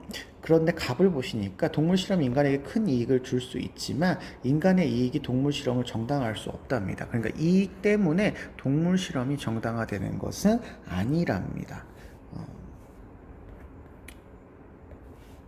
이익 때문에 인간의 이익 때문에 동물 실험이 정당화될 수 없답니다. 그래서 동물도 인간과 동등한 권리를 지닌다네요. 동등한 권리를 지니기 때문에 모든 동물 실험은 동물 권리를 침해하기 때문에 금지되어야 된다, 이렇게 얘기를 하고 계십니다. 자, 모든 동물 실험은 동물의 권리를 침해한다. 그리고 을은 아니다. 일부 동물 실험은 인간의 이익을 위해서 허용될 수 있다. 여기가 포인트가 되시겠네요. 그랬더니 다시 을이 동물의 권리와 이익보다 인간의 권리와 이익을 중시해야 된다, 이렇게 얘기하네요. 동물의 권리와 이익보다 여기는 인간의 권리와 이익을 강조해서 이 부분이 더 중요하다, 이렇게 설명을 하고 계시네요. 다만 인간에게 큰 이익을 주지 못하면서 동물에게 큰 고통을 주는 경우에는 동물 실험이 금지되어야 된다, 이렇게 얘기를 하고 있으시네요. 그러니까 고통을 주지 말아야 되기는 하지만 인간의 이익을 위해서는 할 수 있다, 이런 이야기를 하고 계셔요. 자, 1번 동물 실험이 허용돼서는 안 되는 경우가 있는가 라고 이야기한다면 동물 실험이 허용돼서는 안 되는 경우가 둘 다 있잖아요. 둘 다 동물 실험은 안 되는 경우가 있습니다. 을의 입장에서 본다면 갑의 입장에서는 모든 동물 실험을 금지하고 을의 입장에서는 인간에게 별 이익을 주지 못하면 금지하고, 둘 다 되니까 이건 핵심 쟁점이 아닌 거고요. 2번 인간은 동물 실험을 통해서 큰 이익을 얻을 수 있는가? 이것도 둘 다 큰 이익을 얻을 수 있다라고는 하지요. 그러니까 이것도 둘 다 동의할 수 있는 표현이고요. 3번 동물은 동물 실험 과정에서 고통을 받지 않을 권리가 있다. 이것도 둘 다 이야기하죠. 갑사상가도 여기 나와 있는 것처럼 고통받지 않을 권리가 있고요. 을사상가도 동의를 하고 있으니까요. 4번 동물 실험에서 인간의 권리보다 동물의 권리를 중시해야 되는가라고 이야기를 하는데 이 부분은 사실은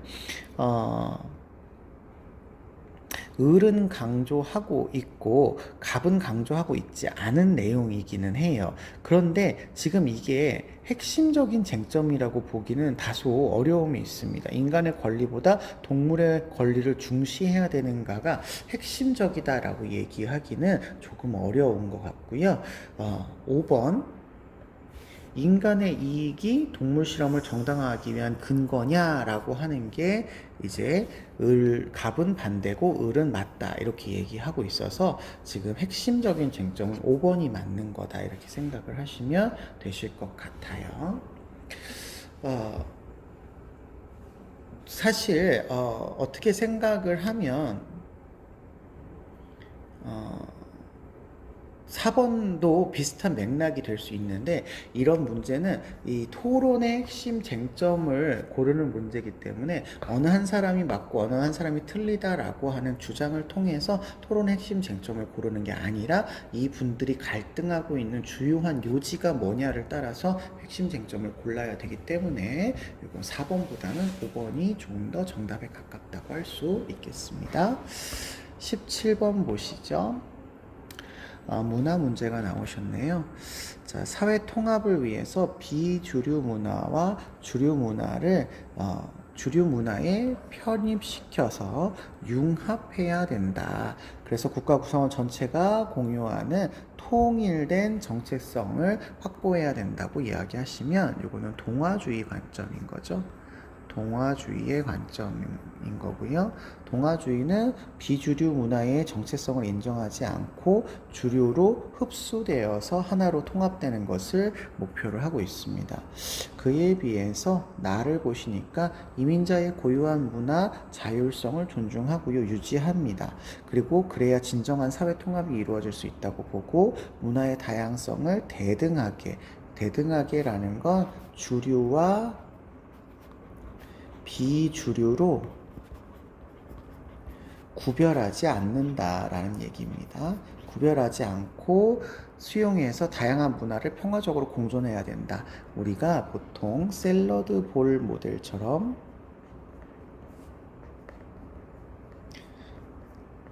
다문화 중심주의 가 이런 맥락인 거죠. 자, 그렇다면 1번 문화의 통합성과 집단의 결속력의 관계는 상호 배타적이다가 아니라 통합하면 결속이 강화되니까 하나로 묶자라는 동화주의를 이야기하겠죠. 배타적이 아니네요. 2번 사회 제도와 질서 유지는 문화 간의 평화로운 공존으로부터 나온답니다. 평화로운 공존이 아니라 주류 문화로 하나로 통합해야 되겠죠. 문화들 간의가 아니라 하나의 문화, 주류 문화로 통합해야 된다. 이렇게 얘기하셔야 되겠고요. 그 다음에 3번 자문화 중심주의를 고집하는 태도는 사회 갈등이 될 수 있어 라고 얘기하시죠. 그래서 문화를 대등하게 존중해라 이렇게 얘기하시겠죠.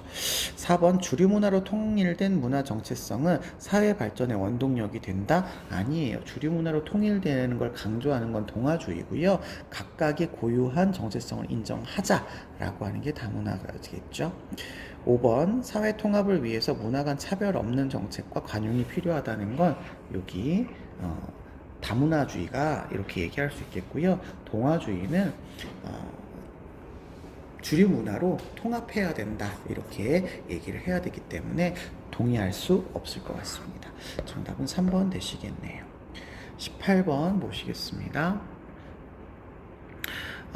의사소통적 실천은 의사소통이라는 단어가 중요하겠죠. 생활 세계에서 합의를 이루고 유지하며 또한 새롭게 하는 것에 관심을 둔답니다. 생활 세계의 합의를 강조하네요. 그러면 이거는 이제 계약론의 관점에서 원초적 입장과 같은 가상 세계에서의 합의가 아니고 실제 세계에서의 합의를 강조하는 거다. 이런 맥락인 거죠. 의사소통의 실천의 합리성은 의사소통의 합리성 얘기하시는 분이고요. 달성된 합의가 최종적으로 근거에 의지해야만 한다는 점에서 드러난다. 달성된 합의가 최종적으로 근거에 의지해야만 한다. 최종적으로 근거에 의지해야만 한다. 예, 이런 점으로 드러난답니다. 그러니까 최종적으로 여기에 의지할 수 있어야만 그게 합리적이다 이런 얘기죠. 참여자의 합리성 역시 자신의 발언에 대해 적절한 상황에서의 근거를 제시할 수 있는가의 여부에 달려 있답니다. 참여자의 합리성 다 참여할 수 있지만 자신의 발언이 혹시 적절한 상황에 부합하지 않으면 그건 의사소통의 합리성이라고 얘기할 수가 없다. 뭐 이런 거죠. 그래서 여기에 달려있다라고 보는 의사소통의 합리성을 주장하시는 하버마스 선생님이 되시겠습니다. 자, 1번 보시면요. 담론 참여자는 토론에서 근거 없는 주장을 지양해야 된다. 여기 적절하게 해야 된다고 했죠. 진실한 말, 진실하고 이해 가능한 말, 그리고 참된 말, 이런 말을 해야 된다고 표현을 하시죠. 2번 담론 참여자는 타인의 의견을 자의적으로 조정할 수 있다. 타인의 의견을 강요할 수 없어요. 그래서 자의적으로 조정할 수 없죠. 그 다음에 3번 담론 참여자는 주관적 견해를 극복한 후에 대화에 참여해야 된다? 아니에요. 자신의 주관적 견해가 문제가 없다면, 진실되고 참되고 이해 가능한 말이라고 한다면 자신의 주장을 얘기할 수 있어야죠. 그리고 대화라는 담론의 과정을 통해서 주관적인 이해를 전체적인 보편적인 이해로 합의하는 게 필요한 거죠. 그래서 요거는 잘못된 설명이다. 네, 그렇게 볼 수가 있겠습니다. 4번 담론 참여자의 심의를 통해 합의된 주장은 절대로 참이다. 자, 요거는 아니죠. 담론에 대해서 결정된 사항이어도 다시 한 번의 담론을 통해서 재논의가 가능하죠. 이건 절대적인 건 아니에요. 5번 담론의 발언 기회는 합리적 근거 제시 능력에 따라 주어지는 건 아니죠. 담론의 발언 기회는 모든 담론 참여자에게 있습니다만 그 담론 참여자가 발언을 할 때 합리적인 근거를 제시해야 되는 거지, 담론의 합리적인 근거를 제시할 수 있는 능력에 따라 발언 기회가 주어지는 건 아닌 거죠. 발언을 하는 사람이 합리적으로 근거를 제시해야 되는 거죠. 그렇죠? 그래서 정답은 1번이다 라고 찾아주시면 되겠습니다. 자, 19번 보시겠습니다. 갑을 사상가들의 입장으로 적절한 것만을 보기 위해서 고른 것은입니다.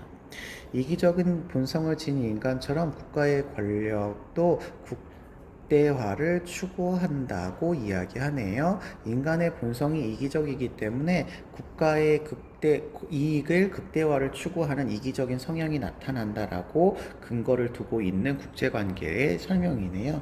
그러면 우리는 보통 현실주의의 맥락이라고 보시죠. 모겐소 선생님처럼 국제정치 세력 균형은 주권국가로 구성된 국제사회의 중요한 안정 요소다.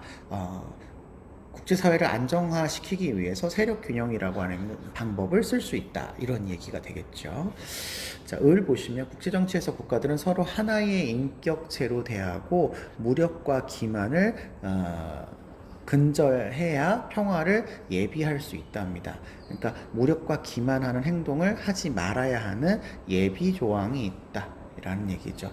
세계시민법은 영원한 평화의 실현을 위해서 필수 불가결하다. 세계시민권은 꼭 있어야 된다. 영원한 평화를 위해서. 그러면 세계시민법, 국가를 인격체로 보고요. 예비조항 얘기하시는 칸트 선생님이 되시겠죠. 자, 이 칸트 선생님은 이상주의적 경향을 가지고 계신 분이라고 알아두시면 되겠습니다. 자, 기억 보겠습니다. 현실주의는 파괴된 세력 균형을 복원하는 방법이 전쟁뿐이라고 이야기합니다. 자, 여기는요, 좀 잘 봐주시면 좋겠는데, 세력 균형이라고 하는 것 자체를 현실주의가 목표로 삼지 않아요. 세력 균형은 파괴되어도 크게 문제는 없고요. 국가의 이익만 되면 돼요. 국가의 이익만 되면 뭐 세력 균형이 이루어지지 않아도 상관없습니다. 근데 만약에 이걸 복원하는 게 포인트였다고 한다면 전쟁이 아니어도 되죠. 세력 균형을 위해서 자국의 힘을 세력을 강화하는 방법도 있습니다. 그래서 이거는 이렇게 생각하나 저렇게 생각하나 잘못된 설명이라고 볼 수 있겠습니다. 니은 국내 정치와 같이 국제 정치도 본질은 권력 투쟁이다. 그쵸? 이게 권력 투쟁이라고 하는 게 이제 본질, 본성적인 측면으로서 같다. 요 말을 하는 거라서 니은은 맞는 설명이에요. 하지만 이제 국내 정치에 같은 경우에는 홉스처럼 이제 국내법이라고 하는 상위의 법으로서 개인들을 이렇게 관리를 할 수 있다라는 거고, 국제 정치는 국가를 넘어서는 상위의 권력체가 존재하지 않는다 이렇게 얘기하고 있어서 그 투쟁 관계가 좀 달라지는 것뿐인 거죠. 디귿 보겠습니다. 칸트는 국가들의 자유보장이라는 연맹 이념이 확산되어야 된다고 본답니다. 그렇죠? 예, 확정조항 두 번째죠. 두 번째 확정조항에서 평화연맹에 가입되어야 되는데, 그 평화연맹은 주권 국가로서의 역할을 하는 것이 아니라 국가를 하나의 인격체로서 존중하면서 자유로움을 보장하는 연맹체여야 된다고 이야기하셔서 이 표현이 맞는 설명이 되겠습니다.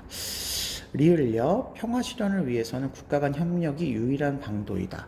국가 간 협력이 필요하다고 했을 때 칸트는 맞을 수 있지만 이게 또 유일하다고 하면 칸트가 동의할 수 없을 것 같고요. 현실주의는 당연히 아까 세력균형과 같은 방법을 이야기하시지, 국가 간의 협력은 비현실적이고 허구적인 방법이라고 좀 비판하는 부분이 있습니다. 그래서 정답은 니은과 디귿 이렇게 찾으시면 되겠네요. 20번 문제 보겠습니다. 가의 입장에 비해 나의 입장이 갖는 상대적인 특징을 그림의 기역 미음 중에서 고른 것은입니다. 성이네요. 성적 관계에 대한 결정은 해악 금지 원칙과 자율성 존중의 원칙에 근거해서 성적 관계에 대해서 평가를 내려야 된답니다. 성적 쾌락의 추구를 혼인과 출산, 사랑으로 제약하면 성적 자유에 대한 부당한 침해니까 혼인과 출산, 사랑이라고 하는 게 필요 없어도 성적 관계를 허락할 수 있다, 허용할 수 있다라고 보는 입장이니까요. 자유주의적 관점이다. 이렇게 얘기해 볼 수 있겠습니다. 쾌락적 가치를 중시하는 거죠. 자, 그에 비해서요, 나를 보시니까 성적 관계는 출산, 양육의 책임 이런 걸 발생시킬 수 있기 때문에 사랑하는 남녀가 결혼을 해야만 가능하다 이렇게 보시네요. 그래서 결혼은 사회적 책임을 위한 제도적 장치이기 때문에 반드시 결혼을 통한 출산 양육으로 이어진 성만이 도덕적이다 이렇게 얘기하시는 보수주의 관점이라고 볼 수 있겠습니다. 보수주의의 관점이다. 자, 그러면 나의 입장, 보수주의가 강조하는 부분을 고르시는 거니까요. X축 보시면 성적 관계에서 쾌락적 가치보다 생식적 가치를 강조하느냐라고 하는 부분은 우리가 성에 대한 가치를 이야기할 때 쾌락적 가치, 생식적 가치, 그리고 인격적 가치 이런 부분을 이야기하잖아요. 보통 보수주의는 생식적 가치를 강조하고요. 자유주의는 쾌락적 가치를 강조하니까요. 생식적 가치를 강조하는 정도는 높게 나타나야 되겠지요. Y축을 보시면 사랑과 무관한 성적 관계가 정당하다라는 건 자유주의가 정당하고요. 보수주의는 사랑하는 남녀 사이의 결혼을 통해서만 가능하다라고 이해하셔야 되니까 정당하지 않다고 얘기하셔야 될 것 같아요. 낮아야 되겠죠. Z축 보시면 혼전이라는 건 결혼전이라는 거죠. 결혼전. 결혼이라는 거 없이 성적 관계의 도덕적 허용을 강조하냐 그러면 자유주의가 강조해야 될 내용이고요. 보수주의에서는 결혼을 통한 성적 관계만 허용하고 있기 때문에 강조하지 않는다라고 보셔야 돼서 X축만 높음이라고 선택하는 5번이 정답이 되시면 될 것 같습니다. 몇 년 전부터 우리 모의고사와 수능이 어려워지고 있는 그런 추세로 이어지고 있는데요. 그래도 우리가 뭐 없는 내용이 나오는 것은 아니고 우리가 충분히 생각해 볼 수 있는 내용의 차원에서 출제가 되고 있기 때문에 다소 좀 어려웠다 하더라도, 그래서 약간의 문제가 조금 틀리는 경우가 있다 하더라도 등급에서 그렇게 어려운 등급을 받는 부분은 아니기 때문에 충실하게만 공부를 해주신다면 아마 좋은 등급을 받을 수 있는 그런 상황이었을 거라고 생각은 됩니다. 우리가 6월 모평까지는 대부분 진도를 나가지 못해서 진도를 나간 부분의 정도까지만이라도 확실하게 내용 정리를 해두시는 게 가장 좋은 방법이 되실 수 있을 것 같네요. 네, 6월 모평 여기서 마무리하도록 하겠습니다. 수고하셨습니다.